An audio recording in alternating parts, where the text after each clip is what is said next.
Oke bosku, tanpa basa-basi cerita kita lanjutkan kembali. Yunsan menatap dengan seksama titik di mana panah awan itu lewat. Ketika ia melihat bahwa panah awan itu telah menyerang ruang kosong, ia kaget. Raut mukanya tiba-tiba berubah. Ia berbalik dan menggerakkan tangannya. Kabut di sekitarnya dengan cepat terkumpul. Dalam sekejap mata, kabut itu membentuk tameng berwarna awan di depannya. Pada saat tameng seputih awan itu terbentuk, sosok hitam berkelebat dan muncul dari dalam lautan awan. Sosok itu menatap Yunsan dingin yang berada di belakang tameng awan tembus pandang tersebut. Saat kedua tangannya bergerak, api berwarna hijau dan putih muncul di telapak tangannya. Pada saat yang bersamaan, tubuh Yunsan gemetar saat ia memperhatikan dua api itu. Ia memandang lurus ke sepasang mata pemuda tersebut. Ia langsung menyadari bahwa warna hijau dan putih di matanya sekali lagi berubah menjadi gelap dan hitam. Saat ia memandangi biji mata yang gelap itu, Yunsan untuk alasan tertentu berpikir bahwa Sioyan yang sekarang telah kembali menjadi dirinya yang asli. Karena kau menginginkanku untuk tinggal, maka rasakan teratai api ini. Ujung mulut Sioyan tiba-tiba terangkat sedikit ketika ia berbicara dengan senyum yang gelap dan dingin. Mulanya Yao Lao telah memberitahunya bahwa saat mereka berada di jarak yang dekat, Sioyan harus menunjukkan serangan miliknya yang paling ganas. Ini karena hanya Sioyan yang dapat mengendalikan api teratai Buddha Mara. Saat tawa itu mereda, tangan Sioyan mendadak menghantam satu sama lain dengan keras. Dengan kekuatan Yao Lao yang mendukungnya, kecepatan peluburan dua api itu meningkat berkali-kali lipat dari sebelumnya. Dibarengi suara gemuruh yang terendam, api hijau dan putih itu langsung sebesar sebuah telapak tangan dengan cepat terangkat di tengah telapak tangan Sioyan. Pergilah! Lengkungan di ujung mulut Sioyan menjadi tambah lebar. Ia meneriakkan teriakan pelan dan api itu langsung melesat. Akhirnya, api itu menghantam tameng berwarna putih awan itu dengan keras di depan Yunsan yang menyipitkan matanya. Meskipun api teratai Buddha Mara kali ini tidak sesempurna yang sebelumnya, namun kekuatan Yao Lao ada di dalamnya.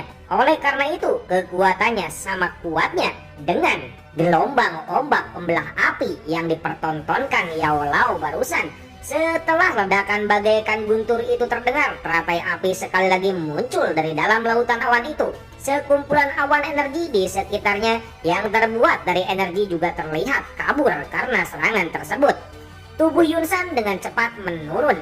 Ia tampak sedikit pucat.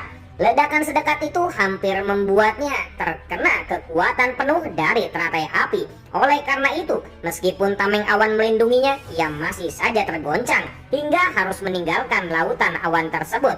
Terlebih lagi, ketika ia meninggalkan lautan awan, ia tidak bisa lagi menggunakan formasi besar itu.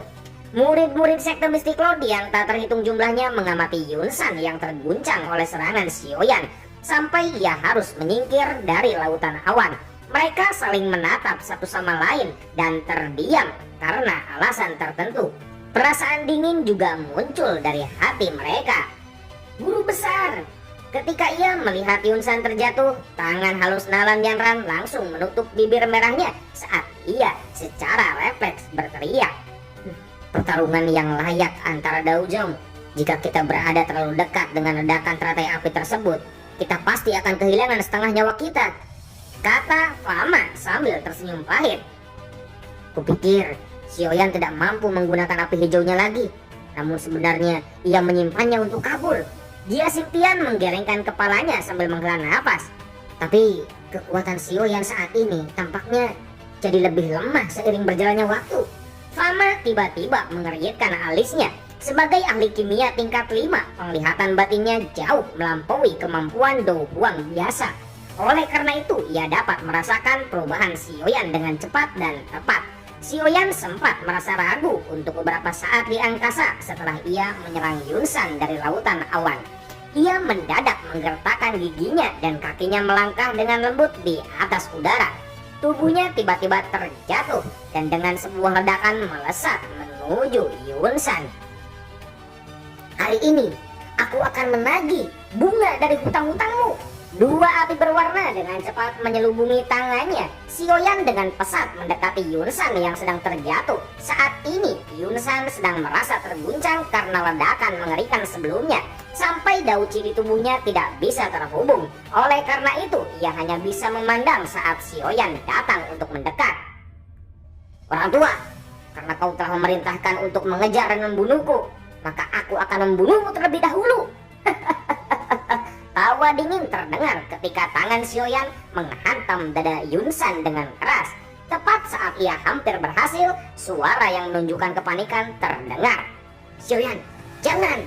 Saat suara itu terdengar, sebuah kekuatan juga dengan cepat menyerang punggung Xiaoyan. Ia mengerutkan dahinya berbalik dan mengayunkan tangannya pelan. Api berwarna putih melesat dan menghanguskan aura pedang tajam sampai tak tersisa sedikit pun.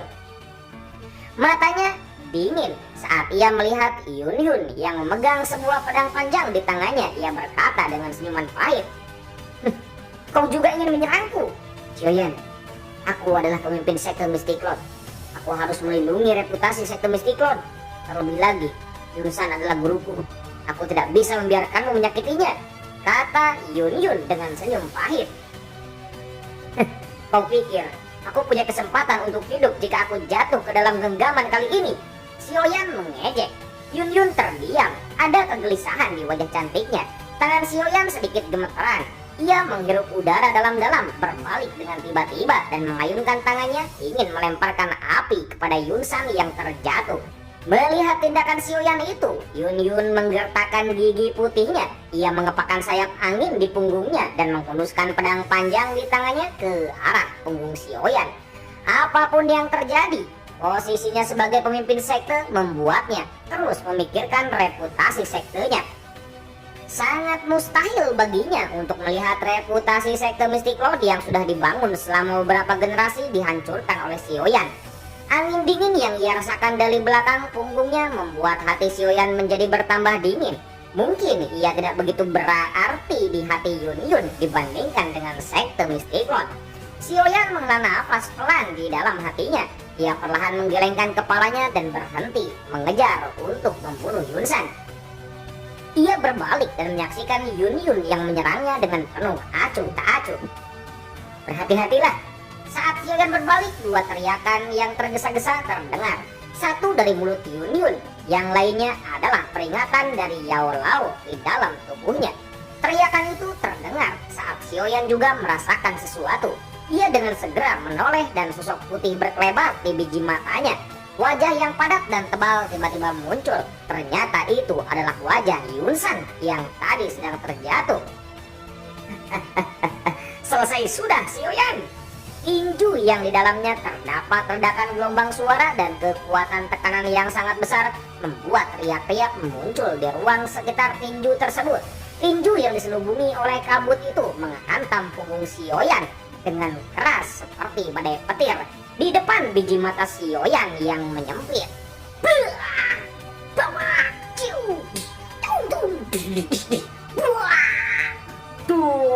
Sebuah kekuatan yang sangat besar menimpa punggungnya, membuat raut muka Xiaoyan menjadi pucat. Darah segar dimuntahkan dari mulutnya. Meminjam tenaga dorong dari kekuatan tersebut, tubuh Xiaoyan meledak mundur. Situasi di angkasa berubah dalam hitungan detik. Perubahan ini membuat orang-orang di bawah tertegun. Yunsan, dengan jabatanmu, kau sungguh-sungguh menggunakan serangan tiba-tiba seperti itu. Kau tidak merasa malu melakukan hal seperti itu? Hai Bodong tidak bisa menahan perasaannya untuk berteriak penuh amarah saat wajahnya berubah ketika melihat Xiaoyan yang memuntahkan darah dan terpukul mundur. Di sisi lain, Jia Xingtian dan yang lainnya juga merasa tidak setuju, namun mereka tidak berkata sepatah kata pun. Tindakan licik yang dilakukan oleh Yunsan sangat tidak terpuji ketika melawan dengan cara diam-diam. Wajah Yunsan terlihat dingin. Ia tidak memperdulikan Hai Bodong. Ia tahu benar potensi mengerikan yang ada pada Xiaoyan. Jika ia dibiarkan kabur, sekte Mystic Cloud akan benar-benar hancur di tangannya di kemudian hari. Oleh karena itu, meskipun ia harus menodai reputasinya, ia harus membunuh Xiaoyan hari ini. Untuk sebuah tujuan apapun, meskipun tidak diperbolehkan dan tidak terpuji, akan tetap dilaksanakan. Memalukan. Entah kau Yunji ataupun Yun, kita tidak lagi memiliki hubungan di masa yang akan datang. Kini tubuh Sioyan menabrak energi penghalang putih itu dengan keras. Dua api berwarna menggelora dengan ganas dari punggungnya. Dua api membelit satu sama lain dan energi berwarna putih itu meleleh.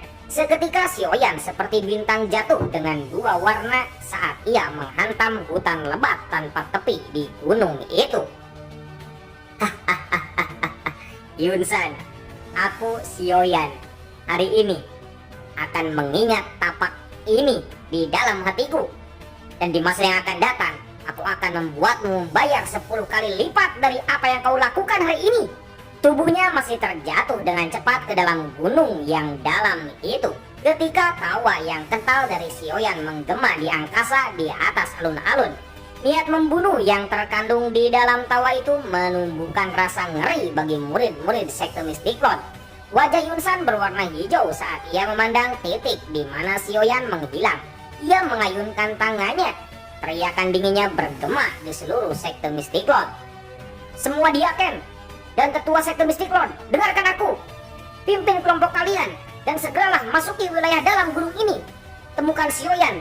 Ada tanda khusus yang sudah aku tinggalkan di tubuhnya. Ia tidak akan keluar dan tidak akan bisa kabur. Cepat, tangkap dia, hidup ataupun mati, ucap Yunsan kepada semuanya. Di atas pohon ada sebuah cabang yang menjulur keluar. Cabang tersebut dikelilingi oleh dedaunan hijau yang lebat. Oleh karena itu, jika dilihat sekilas akan sangat susah untuk mengetahui apa saja yang disembunyikan di baliknya. Suara napas seseorang yang sedang mencoba untuk menahan rasa sakit terdengar dari bawah dedaunan yang tebal itu. Seketika, suara halus gertakan gigi terdengar. Beberapa saat kemudian, dedaunan pohon itu sedikit bergetar dan terlihat sebuah wajah yang mengerutkan keningnya dengan erat. Kepala itu dengan hati-hati menoleh saat memeriksa langit yang kosong. Pandangannya menyapu ke arah di mana sosok-sosok manusia tadi berpencar sebelum akhirnya menghela napas dengan pelan di atas cabang yang tebal dan kasar tersebut. Punggungnya bersandar pada batang pohon itu dan keringat dingin berturut-turut mengalir dari keningnya. Guru, apakah kau di sana? Sioyan menghembuskan beberapa napas panjang sebelum ia menangis dengan pelan di dalam hatinya. Tiba-tiba beberapa saat kemudian, anak muda, kali ini semuanya tidak terlihat bagus. Menggunakan api teratai Buddha Mara benar-benar merupakan beban yang sangat berat dan menyebabkan kelelahan yang teramat sangat. Jika kau tidak membiarkanku meminum ludah 7 roh magic, aku mungkin sudah tertidur kembali. Sioyan tertawa kecut dan berkata, maafkan aku guru, aku terlalu sembrono kali ini. Tapi bagaimanapun juga, ayahku menghilang. Iya, aku tahu. Memang kau sangat peduli terhadap hubungan ayah dan anak milikmu. Jika tidak, dengan watakmu tidak mungkin kau bertindak sebegitu cerobohnya, menerobos masuk ke sekte Mystiklon dan bahkan membunuh Yunleng di depan umum. Yao Lao tersenyum sebelum melanjutkan. Tapi kau tidak seharusnya menyalahkan dirimu juga. Tiap orang memiliki sesuatu yang harus dilindungi dengan nyawa mereka.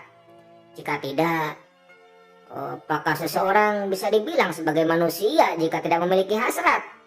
Ya, meskipun kau menjadi orang yang kuat, kesepian dan kesendirian seperti itu akan membuatmu gila. Terima kasih guru. Sioyan menghela napas lega dan berkata dengan suara yang halus dan penuh syukur. Kenapa kau berterima kasih padaku? Yao Lao tertawa. Seketika suaranya menjadi sedikit lebih serius. Anak muda, kita masih di dalam wilayah kekuasaan sekte Mystiklon. Oleh karena itu, kita harus pergi dari sini secepatnya. Meskipun Yunsan sudah mengalami cedera parah setelah menelan 2 api teratai Buddha Mara berturut-turut, tapi para tetua dan diaken dari sekte Mystiklon itu bukanlah orang-orang yang tidak berguna. Terlebih lagi, masih ada Do Huang yang lain. Yun Yun, diriku yang sekarang menguras kekuatan roh terlalu banyak karena dua api tertai Buddha marah itu. Setidaknya, aku tidak bisa lagi membantumu dengan bantuan energi yang bisa kau gunakan dengan boros seperti sebelumnya.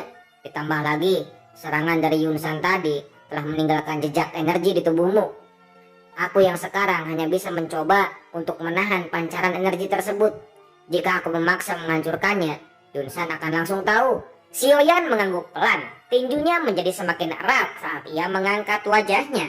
Tatapannya menembus celah kecil di antara dedaunan dan langsung menuju langit yang biru. Hatinya jelas tahu nafsu membunuh yang dimiliki Yun San terhadapnya. Saat ini sekte Mystic Lord mungkin sudah mengerahkan seluruh kekuatan mereka untuk menangkapnya. Dan dalam kondisi yang saat ini, paling tidak ia bisa menahan beberapa murid sekte Mystic Lord. Jika para diaken atau bahkan tetua menemukannya, tidak akan susah bagi mereka untuk menahan Xiaoyan. Ketika waktunya tiba, jika pasukan sekte Mystic Lord mendengar suaranya dan menghampirinya, Xiaoyan mungkin akan benar-benar mati di hutan tersebut. Pertama-tama, mari kita pergi jauh ke dalam pegunungan untuk menghindari rombongan pencari dari sekte Mystic Lord. Kondisiku sekarang ini sangat buruk. Jika aku tidak membiarkan cedera ini sembuh dengan baik, kemungkinan melarikan diri juga akan bermasalah. Xiaoyan menghempuskan bercak darah di ujung mulutnya dan berkata dengan lembut. Bagus, sekarang ahli kimia tidak perlu khawatir tentang cedera. Meskipun lukamu kali ini cukup parah, gurumu yang terbangun ini akan membuatmu sembuh secepat mungkin, kata Yao Lao dengan sebuah senyuman. Xiaoyan menganggukkan kepalanya. Ia sangat percaya pada kemampuan penyulingan Yao Lao. Ia menggenggam batang pohon dengan tangannya dan perlahan berdiri. Saat ini ada rombongan pencari murid-murid sekte Mystic Lord yang menuju timur, selatan, dan juga utara dari posisi kita. Oleh karena itu, kita hanya bisa kabur menuju wilayah barat hutan ini. Yao Lao melanjutkan. Dan juga perhatikan sosok yang berada di langit. Kebanyakan orang-orang ini adalah tetua sekte Mystic Lord, dan kekuatan mereka paling tidak berada di tingkat Do Huang. Jika kau tidak beruntung dan bertemu dengan salah satu dari mereka dengan kondisi yang sekarang, itu akan jadi sebuah masalah. Iya, baik guru, aku tahu. Xiaoyan menjawab. Ia dengan hati-hati menyingkap dedaunan yang ada dan pandangannya menyapu ke arah bawah. Saat ia tidak mendapati bahaya apapun, ia menggunakan tangannya untuk memeluk batang pohon itu dan dengan cepat meluncur ke bawah seperti monyet yang lincah. Ketika ia berjarak beberapa meter dari tanah, Xiaoyan mengendurkan pegangannya. Kakinya dengan lembut menendang batang pohon itu dan tubuhnya meringkuk di udara sebelum berbalik dan mendarat dengan satu lutut. Dan dua tangannya di tanah menopang tubuhnya. Suara yang dihasilkan ketika ia mendarat tidak begitu terdengar. Tatapan tajam Xiaoyan dengan cepat memeriksa sekitarnya. Lalu ia berdiri dan berlari menuju sekelompok pohon yang lebat. Saat ia memasuki lautan tanaman yang lebat, 7 cahaya berwarna mendadak mengkilat. Xiaoyan seketika menghentikan langkahnya dan seluruh tubuhnya mengeluarkan keringat dingin. Pandangannya dengan cepat mengarah ke area di depannya. Seketika ia langsung merasa bahagia. 7 cahaya berwarna itu berasal dari piton penelan surga yang mengambil wujud ularnya. Bagi orang lain akan sangat sulit untuk menemukan Xiaoyan. Namun bagi piton penelan surga yang telah hidup bersama Xiaoyan sejak ia menetas, bau sesamar apapun bisa menjadi petunjuk yang sangat besar. Hei teman kecil, apakah sekarang giliranmu untuk mengendalikan tubuhnya? Xiaoyan menjulurkan tangannya. Piton penelan surga dengan patuh bergoyang, menjulurkan lidahnya dan mengeluarkan suara mendesis kepada Xiaoyan. Kebahagiaan yang tampak di wajahnya sulit disembunyikan. Meskipun kekuatan piton penelan surga ini tidak sebesar milik Ratu Medusa, makhluk kecil ini berbeda dengan yang mulia Ratu Medusa. Ia akan sepenuhnya mengikuti perintah Xiaoyan selama diberi makanan yang cukup. Di sisi lain, Xiaoyan menjadi sangat marah sampai giginya terasa risih ketika ia mengingat bagaimana Ratu Medusa, wanita sialan itu, hanya berdiri terdiam di sampingnya saat pertarungan besar melawan Yun San tadi. Sioyan dengan cepat mengambil botol sari kelahiran singa kecubung dari cincin penyimpanannya dan menggunakan sebatang gio kecil untuk mencelupkan beberapa tetes dan melemparkannya kepada mulut piton penelan surga. Seketika makhluk itu melompat-lompat kegirangan, menjadi begitu bersemangat. Makhluk itu melingkari tubuh Sioyan beberapa kali sebelum mengeluarkan suara dan masuk ke dalam lengan baju Sioyan. Untung saja, setidaknya ada jimat yang dapat melindungiku. Sioyan dengan lembut menepuk lengan bajunya dan menghela nafas panjang. Dengan adanya piton penelan surga, ia setidaknya tidak khawatir ditahan jika ditemukan oleh salah satu ketua sekte Misticlone. Ayo pergi, tampaknya ada orang yang menuju ke sini. Tidak baik bagimu yang sekarang untuk bertarung dengan orang lain. Aku melihat Cimu sekarang tidak seimbang, bergerak naik turun. Cimu tampak seperti kekuatanmu akan melonjak. Sepertinya pertarungan besar yang baru-baru ini kau alami benar-benar menguntungkanmu. Cepat temukan suatu tempat untuk menyembuhkan diri dan beristirahat. Jika tidak, kesempatan untuk meningkatkan kekuatanmu akan terbuang sia-sia. Suara berat Yao Lao mendadak terdengar dari dalam hati Sioyan. Sioyan terkejut mendengar hal itu. Ia langsung menganggukkan kepalanya dengan kaget. Dan ini sepertinya adalah salah satu kabar baik dalam situasi yang buruk seperti ini. Dalam situasi macam ini, di mana ia menghadapi penghancuran dari berbagai sisi, sedikit meningkatkan kekuatannya berarti juga meningkatkan kemungkinannya untuk bertahan. Sioyan menoleh ke belakang dan memandang hutan lebat yang ada di belakangnya. Senyum dingin muncul dari ujung mulutnya saat ia berkata, Sekte Misticlone, Yunsan, sepertinya dendam di antara kita benar-benar akan terbentuk. Aku harap kau tidak menyesali hal ini di masa depan. Jika kau berpikir bahwa aku, Sioyan, adalah salah satu pengecut itu yang akan datang dengan ekor tergantung di tengah kaki mereka setelah mengalami kekalahan, kau salah besar. Aku bukanlah orang seperti itu. Dahulu hanya karena sebuah perjanjian 3 tahun, Sioyan harus menerima nasibnya dan berlatih selama 3 tahun, membuatnya menjadi seperti serigala penyendiri di padang rumput. Ketika ia terluka, ia akan mundur untuk sementara waktu, dan seketika setelah ini, ia akan menjadi seperti hantu dan seekor belatung di tulang tarsal, menunggu untuk balas dendam dengan serangan mematikan. Saat suara yang mengandung sesuatu yang gelap, kental, dan dingin tersebut berhenti, kaki Sioyan melangkah di atas tanah.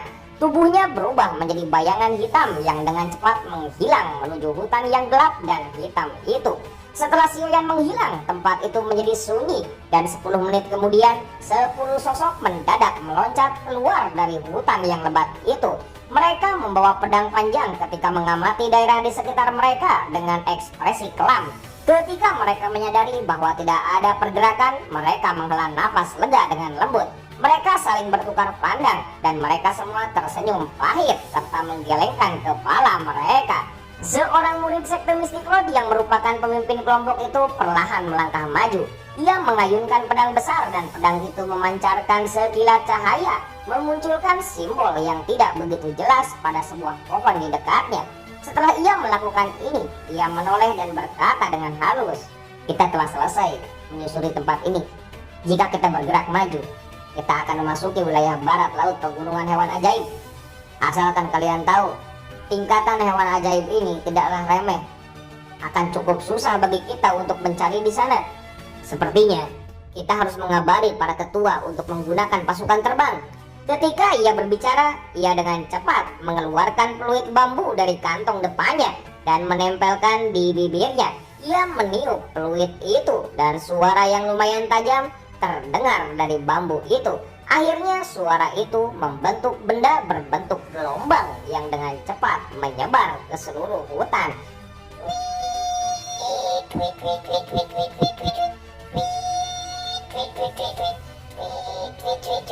Oke bosku, untuk cerita kali ini kita cukupkan sampai di sini dulu. Mohon maaf jika ada kesalahan. Yang pasti mudah-mudahan bosku semuanya panjang umur, sehat selalu, banyak rezekinya. cita-citanya terkabul, yang belum